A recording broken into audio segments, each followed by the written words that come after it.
I just finished the bass rock. I just hit myself in the face with the bass rock. I don't know what I'm doing. Hello, my name's Miranda. I've never done this before, but why not give it a shot? Essentially, last night I was like, you know what would be a really good idea? As well as trying to read all of these books in a week, when I normally wouldn't read these books in a month, how I also try and do not only my first YouTube video, but also my very first reading vlog, which I really don't know how to do. That sounds like a good idea, right? Let's see how it goes. So this is my first year, my first time taking part in the reading rush. I'm very excited, and obviously it's 1:20 on the first day and I have not really read anything, but I still expect myself to read everything. I guess we just better get into the TBR and see what happens. That feels like the right place to start. Let's do that. The first challenge is to read a book with a cover which is the same colour as your birthstone. So I'm born in March. That means that my birthstone is aquamarine. So I have two options because I know that I'm being, you know, over optimistic with this whole thing. So first off, for this one we have Persepolis by Marjane Satrapi. Essentially I'm reading this for another challenge that comes later on, but also I then realised that it's a beautiful turquoise colour, so if I don't get through all of these books, which I won't, I can count this for 2 if I feel like doing so. This is a memoir about the author's life living, I think, growing up in Iran, and then, I mean, it says the story of a return, so I'm assuming she leaves and then goes back at some point, but I don't know. I just know that it's a memoir, it's meant to be good, it's about Iran. That's all I know. I'm excited. So the next challenge is read a book with a title that begins with the. So I'm cheating a little bit for this one because I started this a few days ago. For this one I'm reading The Bass Rock by Evie Wilde. This book follows 3 women, one in the 1700s who is accused of being a witch, one in just the period kind of just after the Second World War, and then there's that woman's granddaughter in the kind of, I guess, present day. It follows these women and how violence perpetuated by men against women kind of is threaded through all of their lives. It took me a little bit to get into, but in the last couple of chapters it's kind of really gripped onto me and it's really exciting. So I'm really liking this one so far. Also the cover's gorgeous. So yeah, that's the second one. The third challenge is read a book which has a movie adaptation that you've already seen. So for this one, I'm reading Sense and Sensibility by Jane Austen. I've watched like no films, and I'm not one for watching films before I like read the book. So this was quite a hard challenge for me, but luckily I found Sense and Sensibility on audiobook, all is well, and we're having a grand old time. I just realised that I went on about Persepolis for the first challenge, but actually that is the main one that I want to read for a different challenge. So confusing. So what I'd really like to read for the first challenge, with where the cover is the same colour as your birthstone, is Blue Horses by Mary Oliver. For literally months, I had been going into bookshops and seeing collections by Mary Oliver and thinking, I don't know what it is, but those are kind of calling out to me in a weird way, and I'd like pick one up, read like one poem out of it and go, ooh, that's really beautiful, and then not buy it. I'm hopefully going to read this one for the aquamarine or the birthstone challenge, but Persepolis is there if I don't get to this one. The next challenge is I think read the first book that you touch, which I only picked this morning. I got out a whole load of books that I want to read that I thought aren't that long, that wouldn't be too kind of time consuming, and I shuffled them around a bit and picked out a random one, and that random one was The Nickel Boys by Colson Whitehead. I don't know much about it. I know it's by Colson Whitehead, who wrote The Underground Railroad, and I know it's about, I think it's about a school of boys and how they all get treated really badly because racism. Yeah, I mean, hopefully my understanding of, you know, the nuances and complexities will expand once I've actually read it. Let's hope so. I think the next one is read a book from a genre that you hardly ever read. This is the one that I actually want to read Persepolis for. I really don't read that many memoirs, and I literally don't think I've ever read a graphic novel. So I'm definitely going to read this for that challenge, for the genre challenge, but if I don't get around to Blue Horses, it will also count for the Aquamarine Birthstone challenge. My god, this is complicated. Anyway, yeah, I'm excited about this. I've already talked about it. I've just started editing and I realised that my camera cut out when I was talking about the very last book. So the book that I'm going to read for the last prompt, which is to read a book set on a different continent, is Freshwater by Kweki Mezi. I think it's set in Nigeria but also the US. I'm not entirely sure, but yeah, this is the last book on my TBR and hopefully I'll get to it.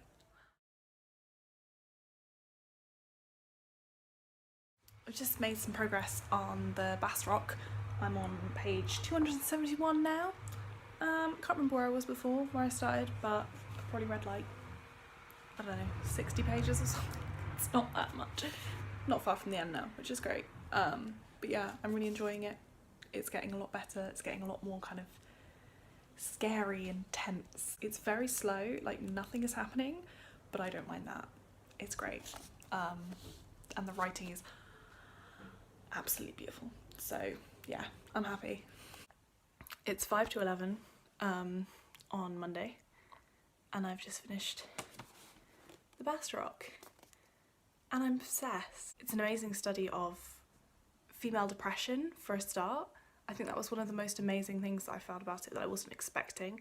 I don't think I'm spoiling it by saying that there are literal ghosts in this book, but there's also, I mean, all the women are kind of haunting each other, and the violence of the men against them in their lives is haunting them. Some of the most terrifying writing I've ever read is in this book. I was so scared. I gave this 5 out of 5 stars. I thought it was going to be a 4.5 because of the kind of slow start, but I can't rate it lower than 5. I'm so happy. I love it. I love it. It's my favourite. It's my favourite. Oh, I should also say that I am now about 2 hours into the audiobook of Sense and Sensibility. I've just been kind of listening to it on and off today while doing other things, and it's so lovely. Having Juliet Stevenson reading it to me is just dreamy. So I'm really enjoying that, and I'm so happy because it's my first Austen. I've tried reading Pride and Prejudice before, didn't particularly get on with it, but I think audiobook is the way to go with her. So I'm very excited that this is kind of the beginning of my, you know, Jane Austen journey. God, that's so wanky. Good morning. It's Tuesday, second day of reading rush, day 2. I finished the Bass Rock last night, so I've got one of my prompts done. Today I am moving on to, where is it? Moving on to, The Nickel Boys by Colson Whitehead. Today I am going to visit my mum and my grandma, so I don't know how much reading I'll be able to get done, but I do have train journeys. I haven't been on the tube since before lockdown, so it's going to be a fun, exciting day of public transport. I'm getting on pretty well with Sense and Sensibility, so I think I'm about 3 or 4 hours in. I know some shit goes down with Willoughby fairly soon, so I'm excited for the juice, for the drama. Good morning. It is Wednesday, my dudes. Day 3. And I didn't update you again yesterday because I was tired. It was a long day. Trains were being annoying, so I didn't get back until quite late. Well, quite late. It was like 7. Anyway, I was tired. Although it was very exciting to read on trains again. Big fan of that. So I'm now up to page 106 of The Nickel Boys, so I have about 100 pages left. I really loved the prologue, which is weird, but I thought that the writing in the prologue was absolutely beautiful. But then since then it's kind of gone a bit, I don't know, it's not like blowing me away so much anymore. So yeah, I think today is going to be a day of, chores. I've got various things that I need to do, like cleaning the flat a bit. So that's going to be a lot more listening to Sensibility, which is very exciting, because I'm really enjoying that now. The drama with Willoughby is just kind of beginning. I think today I'm gonna maybe try and do the read a book outside challenge as well. So I'm thinking I might take Blue Horses by Mary Oliver to a nice park outdoor area, because I think it's going to be a nice day. Hey, so it's 10 to 10 on Wednesday, day 3. I just finished The Nickel Boys. It was really good, like a really solid 4-star read, and incredibly powerful. I'm very glad I read it. It's a really sad read. You know, it's not a happy time, but I found the writing in the prologue and the epilogue was both of those sections were absolutely amazing. I found them incredibly affecting, and really emotional. But then the main section of the book, when they were actually at the school, I didn't find I was that connected to, which was really weird, even though I felt really close to the characters and I felt kind of, you know, I really cared about them, especially because, you know, they're so young and they have such kind of distinguished personalities. But I didn't really feel like I got so much of an insight into their emotional states. I know that the bits that I really loved and that really affected me were the bits where it was talking about you know, them reflecting back on their lives and kind of how it had affected them afterwards. So I kind of wish there had been more of that. Also, the ending was just hit all the, you know, the right emotional and thematic notes. It was just, honestly, I think it was a perfect ending. Happy faces with a happy book. Yeah, I mean, it's great. Day 3, completed 2 books. That's not too bad. I didn't get around to Blue Horses in the end. Well, obviously I'm going to leave that till tomorrow now because I'm about to go to sleep because I'm knackered. Good afternoon. It is Thursday, day 4. Woohoo! And I'm not in the best mood today. I basically haven't been doing anything. I have, however, started reading Persepolis.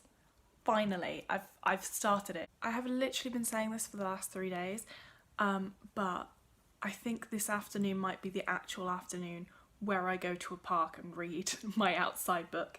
I'm still planning for that to be Blue Horses, and I'm hoping, I mean, it's a bit cloudy at the moment, but I'm hoping it stays kind of nice and warm and I can go just bash this one out in a couple of hours in a park. I'm also almost finished with Sense and Sensibility. I think I only have a couple of hours left now on the audiobook, and it's really fun, but it's not like blowing my mind or anything. Currently I have 2 books finished, 2 books on the way, and I think that's not too bad for day 4.